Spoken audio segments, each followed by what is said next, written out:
बिस्मिल्लाहिर्रहमानिर्रहीम। अस्सलाम वालेकुम व्यूअर्स। इंट्रोडक्शन टू साइकोलॉजी में आज हमारा लेक्चर नंबर 8 है, जिसमें हम डिस्कस करेंगे what does psychologist do, development psychology और learning and motivation in detail. What does psychologist do, basically psychologist करते क्या है? सर्विसेज प्रोवाइड करते हैं इंडिविजुअल्स को, ऑर्गेनाइजेशंस को, टीचिंग एंड रिसर्च में अपना रोल प्ले करते हैं। इंडिविजुअल्स को हमने इन डिटेल देखा कि क्लिनिकल साइकोलॉजी के थ्रू, साइकेट्री के थ्रू और अदर मेंटल हेल्थ प्रोफेशनल्स हैं जो उनके थ्रू वो सर्विसेज प्रोवाइड करते हैं। अब ऑर्गेनाइजेशन की बात करें तो organisational psychology, human factor, military psychology और स्कूल साइकोलॉजी के थ्रू जो साइकोलॉजिस्ट हम अपनी सर्विसेज प्रोवाइड करते हैं ऑर्गेनाइजेशन थ्रू। टीचिंग और रिसर्च में वो अपना रोल कैसे प्ले कर रहे हैं? डेवलपमेंट साइकोलॉजी के through, learning and motivation, cognitive psychology, biological psychology, evolutionary psychology, social psychology and cross culture psychology. Next हम आज इन डिटेल देखेंगे कि टीचिंग एंड रिसर्च में जो साइकोलॉजिस्ट हम अपना रोल किस तरह से प्ले करते हैं। बेसिकली जो क्लिनिकल साइकोलॉजिस्ट नहीं होते हैं वो ही ज्यादातर रिसर्चेस कंडक्ट करते हैं यूनिवर्सिटीज और colleges. Different psychologist different topic पे रिसर्चेस करते हैं, डिफरेंट टॉपिक्स को स्टडी करते हैं, लाइक डेवलपमेंट साइकोलॉजी स्टडी करते हैं, चाइल्ड ग्रोथ, और उसके बाद अगर हम डिफरेंट साइकोलॉजिस्ट को देखें तो ब्रेन डैमेज को, ब्रेन के फंक्शंस को स्टडी करते हैं। आज हम देखेंगे इन डिटेल डेवलपमेंट साइकोलॉजी को और लर्निंग एंड मोटिवेशन के। डेवलपमेंट साइकोलॉजी में किस तरह हमारा behaviour on the basis of age हमारा चेंज होता है। डेवलपमेंट साइकोलॉजी को हम लाइफ स्पैन डेवलपमेंट भी कहते हैं, जिसमें हम स्टडी करते हैं कि हमारा बिहेवियर किस तरह लाइफ स्पैन चेंज होता है इंटेलेक्चुअली, इमोशनली और physically.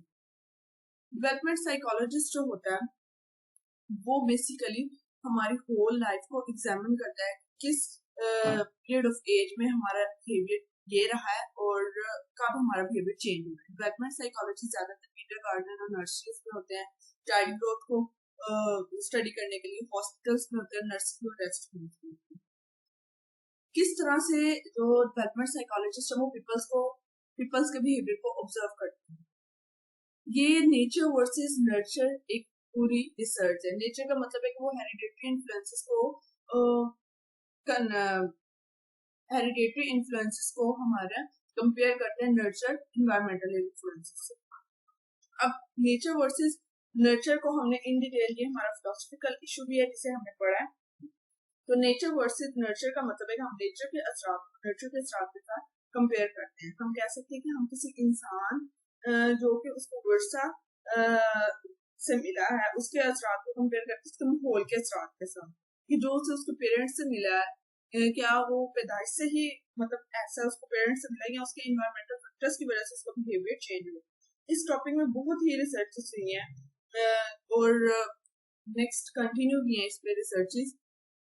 How we become development psychologist, कि किस तरह हम डेवलपमेंट साइकोलॉजिस्ट बन सकते हैं। सबसे पहले तो हमें बैचलर की डिग्री लेनी पड़ती है, जो एक जर्नल साइकोलॉजी से रिलेटेड होती है, कि जर्नल साइकोलॉजी से रिलेटेड होती है, जिसमें हम साइकोलॉजी की हर फील्ड के बारे में इंफॉर्मेशन देते हैं। और आफ्टर बैचलर डिग्री हम मास्टर डिग्री या पीएचडी की जो डिग्री होती है वो डेवलपमेंट साइकोलॉजी में गेन करते हैं। नेक्स्ट हमारा आ जाता है कि लर्निंग एंड मोटिवेशन किस तरह से हमारे बिहेवियर को चेंज करती है। सबसे पहले हम देखते हैं कि लर्निंग टर्म क्या है। लर्निंग एक ऐसी टर्म है जिसको हम कह सकते हैं कि ये एक परमानेंट चेंज है हमारे बिहेवियर में ड्यू टू एक्सपीरियंस। जब लोग किसी चीज को देखते हैं, किसी चीज को ऑब्जर्व करते हैं, तो उसको लर्न करते हैं, अपने माइंड में एक फिजिकल उसका रिकॉर्ड बना लेते हैं। दिस मीन दैट कि उन्होंने उसको लर्न कर लिया। अगर अब हम लर्निंग की बात करें तो learning temporary changes in behaviour नहीं होता, बल्कि ये परमानेंट चेंज होता है बिहेवियर में। नेक्स्ट हम देखते हैं मोटिवेशन क्या है। मोटिवेशन इटसेल्फ एक लैटिन वर्ड है, इसका मतलब है कि मूव करना। मोटिवेशन लोगों को किसी चीज की तरफ लेके जाना, उनकी internal state activities like activities को गाइड करना और उनके बिहेवियर को सस्टेन करना। मोटिवेशन किसी भी आइडियल पर्सन को आइडियल बनाना है। ये ऐसा मैजिकल वर्ड है जिसमें हम इम्पॉसिबल को पॉसिबल की तरफ लेके जाते हैं। इवन कि ये ऐसी फोर्स है जो कि पीपल को गाइड करती है कि उनका पार्टिकुलर वे में इस तरह से बिहेव करना चाहिए इस condition. Now learning and motivation किस तरह से हमारी बिहेवियर को अफेक्ट करती है।